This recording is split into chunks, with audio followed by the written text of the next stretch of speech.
Hello বন্ধুরা, নতুন একটি এপিসোডে আপনাদের সকলকে স্বাগতম জানাই। আজকে চলে আসলাম আবার একটি নতুন এপিসোড নিয়ে। আজকের এপিসোডটার নাম মৃত্তিকা লেপ। গল্প পাঠে আমি অঙ্কুশ, পোস্টার ডিজাইন করেছেন পলাশ ভট্টাচার্য এবং সাউন্ড এডিটিং করেছেন অরিন্দম ব্যানার্জি। যে সকল বন্ধুরা প্রতিনিয়ত ভয়ানক ভয়ানক ভূতের গল্প শুনে নিজেকে ভয় লাগাতে অনেক বেশি ভালোবাসেন, সেই সকল বন্ধুদের বলছি যারা এখনও পর্যন্ত আমাদের চ্যানেলটি সাবস্ক্রাইব করেনি তারা এখনই আমাদের চ্যানেলটি সাবস্ক্রাইব করে রাখুন, কারণ আমরা প্রতিনিয়ত ভয়ানক ভয়ানক ভূতের গল্প আপলোড করে থাকি আর সেই গল্প সবার প্রথমে আপনার কাছে পৌঁছে যাবে। তো চলুন বেশি কথা না বাড়িয়ে এই গল্পটি শুনি। রিঙ্কির কথা শুনে তাই বাসুদেব বলতে শুরু করলো, সেদিন কানাই তাদের কি বলেছিল জানিস? আমরা সেদিন কানাইকে ঘিরে বসতেই কানাই চোখ মুছে শুরু করছিল বলতে, সেই সুখেনরা যখন ছিল ওই সামনের বাড়িটাতে তখনকার সময় থেকে। বলেছিল যে সুখেন যখন রোজ রাতে অফিস থেকে ফিরতো তখন কানাই নাকি সাইকেল নিয়ে যেত স্টেশন থেকে সুখেনকে আনতে। কানাই আর ওর বউ সাবিত্রী সুখেনের বাড়ির যাবতীয় কাজ করত।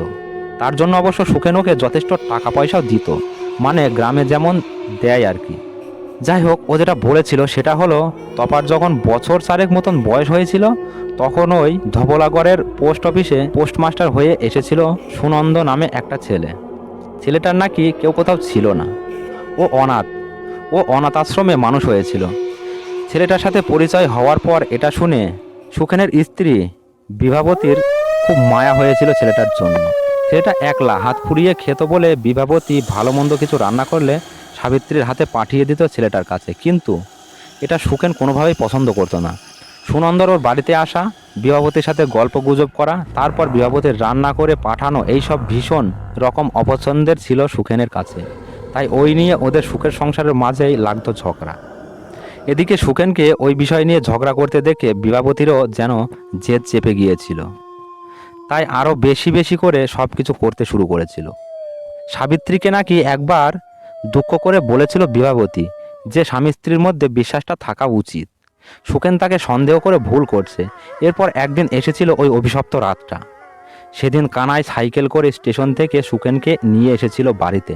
তারপর সুখেন বাড়িতে ঢুকে যেতেই সেই সাইকেল দাঁড় করিয়ে সুখেনের ব্যাগ নিয়ে সেটা দিতে ঢুকেছিল বাড়িতে।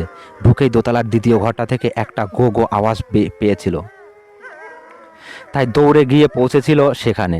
আর পৌঁছাতেই দেখেছিল সুনন্দ মেঝেতে রক্তারক্তি অবস্থায় পড়ে আছে এবং সুখেন তার সমস্ত শক্তি দিয়ে চেপে ধরেছে বিভাবতীর গলাটাকে। তাতে বিভাবতীর মুখ থেকে একটা গো গো এর আওয়াজ বেরিয়ে আসছিল। এটা দেখে কানাই দৌড়ে গিয়েছিল সুখেনকে সরাতে, কিন্তু সুখেনের শক্তির কাছে পারেনি সেই দিন। তারপর চোখের সামনে দেখেছিল বিভাবতীকে লুটিয়ে পড়তে মাটিতে।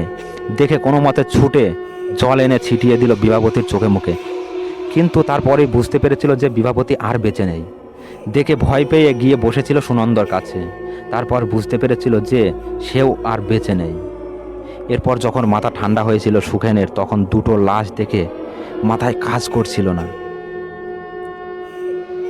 তাই কানাইকে বলেছিল সাহায্য করতে। ওকে ভয় দেখিয়েছিল সুখেন যে সে যদি পুলিশের হাতে ধরা পড়ে কখনো, তখন কানাইয়ের নামও বলে দেবে। সে বলবে যে এই খুনগুলো করার সময় কানাই তাকে সাহায্য করেছিল, তাতে কানাইয়ের শাস্তিও হবে। শুনে ভয় পেয়ে গিয়েছিল কানাই। এই সুখেনের কথা মতো ওই রাতে নারকেলের গাছ দুটোর কাছ বরাবর একটা গর্ত খুঁড়েছিল। তারপর সুখেন আর সে মিলে বিভাবতী এবং সুনন্দকে ওই গর্তে শুইয়ে মাটি দিয়ে চাপা দিয়ে দিয়েছিল। এই পুরো ব্যাপারটা সাবিত্রী দাঁড়িয়ে দাঁড়িয়ে দেখেছিল আর কেঁদেছিল, কারণ ও জানতো যে কদিন আগেই সুনন্দকে ভাইফোঁটা দিয়েছিল বিভাবতী।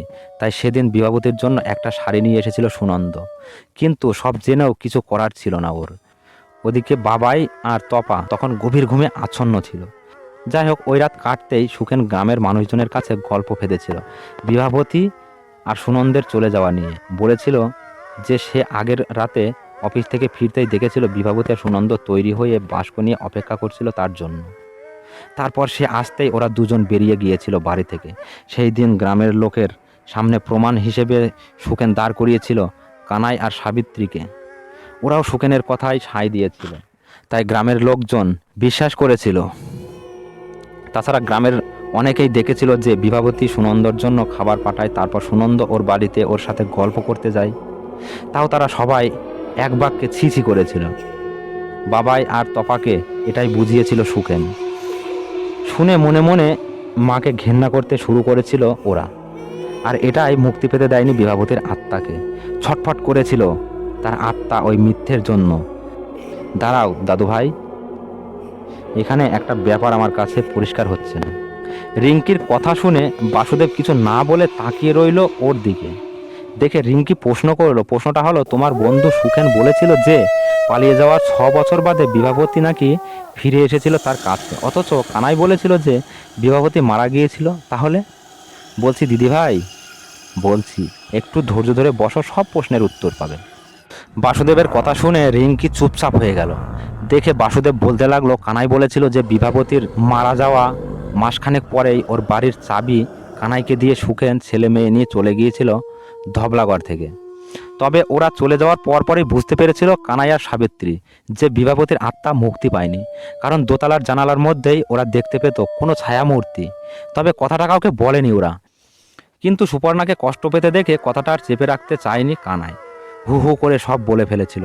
অবশ্য ওর মনের ওপর অনেক দিন ধরেই চাপাটা চলছিল। ওর মনে বদ্ধ মূল ধারণা হয়েছিল যে সাবিত্রীর আচমকা মারা যাওয়া, ওর নিজের পঙ্গু হয়ে যাওয়া, তারপর রমেশ আর পারুলের ছেলে মেয়ে না হওয়া, সব সব ওই পাপের কারণেই ছিল। যাই হোক, কানাই সব কিছু স্বীকার করতেই কলিঙ্গ বাবার কথাতে আমি দৌড়েছিলাম কেশবপুর থানায়। ধবলাপুর গ্রাম ওই থানার অধীনেই পড়ে। অবশ্য আমার থানায় যাওয়াতে কানাইয়ের সাই ছিল, সেও পাপের প্রায়শ্চিত্ত করতে চেয়েছিল। যাই হোক, আমার কাছ থেকে খবর পেয়েই পরের দিন সকালে থানা থেকে লোক এসে পৌঁছেছিল। তারপর নারকেল গাছের কাজটা খোঁড়াখুড়ি করতেই বেরিয়ে এসেছিল দুটো কঙ্কাল, আর সঙ্গে সঙ্গেই থানায় আটক করেছিল কানাইকে খুনির সঙ্গ দেওয়ার অভিযোগে। তারপর খবর গিয়েছিল আমাদের শেওলাগাছির থানায়। ওখান থেকে লোক গিয়ে অ্যারেস্ট করেছিল সুখেনকে, আর সবাইকে তলব করা হয়েছিল ধবলাগড়ে। এদিকে ওইসবের মাঝেই ওই দিনটা কেটে গিয়েছিল। তোর মা কিন্তু সারাটা দিন ঘরের মধ্যেই পড়ে থেকেছিল, তবে ওর মধ্যেই তার দিদুন সামান্য সামান্য করে খাওয়াতে থেকেছিল তার মাকে। তারপরে ওই রাতে আবার তোর মাকে নিয়ে রমেশের বাড়িতেই পুজোয় বসেছিল কলিঙ্গ বাবা। তবে ওই দিনে আর বিশেষ বেগ পেতে হয়নি তাকে, ঘণ্টাখানেকের মধ্যেই মিটে গিয়েছিল পুজো। আর পুজো মিটতেই নারকেল গাছ দুটো ধরাশায়ী হয়েছিল। তারপর কলিঙ্গ বাবা জানিয়েছিল আমাদের যে বিভাবতীর আত্মা নাকি মুক্তি পেয়েছে, তার ছেলে মেয়ে ব্যাপারটা জানতে পারায় তার বাসনা পূর্ণ হয়েছিল। তাই কলিঙ্গ বাবা সুপর্ণার ওপর থেকে তাকে দৃষ্টি সরিয়ে নিতে বলতেই সে ফিরে গিয়েছিল তার জগতে। ওরপর কলিঙ্গ বাবা বলেছিল আমাদের যে সুপর্ণার জন্য আর কোনো চিন্তা নেই, সে 24 ঘন্টার মধ্যেই স্বাভাবিক হয়ে যাবে। আর হয়েও ছিল তাই। পরের দিন সকালে যখন ঘুম থেকে উঠেছিল সুপর্ণা তখন একেবারে সুস্থ, এমনকি ওর হাত পায়ের নখও স্বাভাবিক হয়েছিল। তবে চলে যাওয়ার আগেই কলিঙ্গ বাবা একটা কথা বলে গিয়েছিল, সেটা হলো ওই ঘটনার কারণে তোর মা অমাবস্যার দিনগুলোতে একটু অস্বাভাবিক আচরণ করবে, যেমন কথায় কথায় রেগে যাবে বা ওর মন খারাপ করবে, এই আর কি। এদিকে পরের দিন তোর মা সুস্থ হয়ে উঠতেই আমরা যখন ওখান থেকে চলে আসার তোড়জোড় শুরু করেছিলাম, তখন রমেশের বাড়িতে এসে পৌঁছেছিল বাবাই আর তপা। অসহযোগিতার জন্য সেদিন ওরা ক্ষমা চেয়েছিল আমাদের কাছে। তখনই ওদের জিজ্ঞেস করেছিলাম আমি ওই 6 বছর পর বিভাবতীর ফিরে আসার কথাটা শুনে ওরা বলেছিল যে ওদের সামনে বিভাবতী আসেনি। একদিন স্কুল থেকে ফিরে এসে ওরা সুখেনের কাছে জানতে পেরেছিল যে বিভাবতী সেদিন নাকি এসেছিল এবং ক্ষমা চেয়ে আবার থাকতে চেয়েছিল ওদের সাথে। তাতে সুখেন রাজি হয়নি, শুনে ওরাও সমর্থন করেছিল সুখেনকে। এটা জানার পর আমরা সবাই বুঝতে পেরেছিলাম যে নিজের অবস্থান মজবুত করার জন্যই সুখেন ওটা করেছিল। যাই হোক, ওর পর আমরা ওখান থেকে ফিরে এসেছি। তবে রমেশের সাথে মাঝে মধ্যেই ফোনে কথা হয়েছে। ওই ঘটনার বছর খানেক পর ওর একটা মেয়ে হয়েছে, আর 4-5 বছর পর কানাইও জেল থেকে ছাড়া পেয়েছে। খুনিকে সাহায্য করেছিল ও ঠিকই, কিন্তু রাজসাক্ষী হওয়াতে ওর সাজা কিছুটা কমেছিল। তবে সুখেন সাজা শেষ করে সেই যে জেল থেকে বেরিয়েছিল, তারপর ওকে আর কেউ খুঁজে পায়নি। হয়তো ছেলে মেয়ের সামনে দাঁড়ানোর সাহস হয়নি ওর। এক নাগারে এতক্ষণ কথা বলে থামলো বাসুদেব।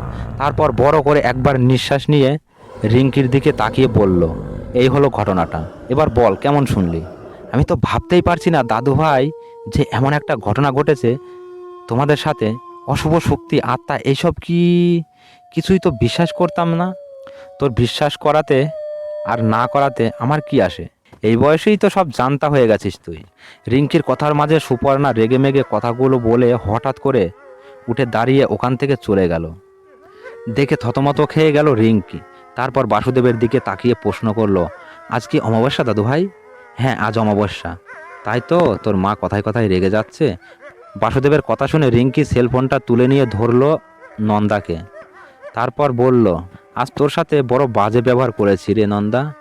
আমি না বুঝেই অনেক কথা শুনিয়েছি তোকে, প্লিজ কিছু মনে করিস না। আজকের গল্পটা এই পর্যন্তই বন্ধুরা। গল্পটা কেমন লাগলো আমাদের কমেন্ট করে জানাবেন। গল্পটা যদি আপনাদের এতটুকু ভালো লেগে থাকে তাহলে বন্ধুদের মাঝে শেয়ার করে বন্ধুদের একটু শোনার সুযোগ করে দেবেন। নমস্কার।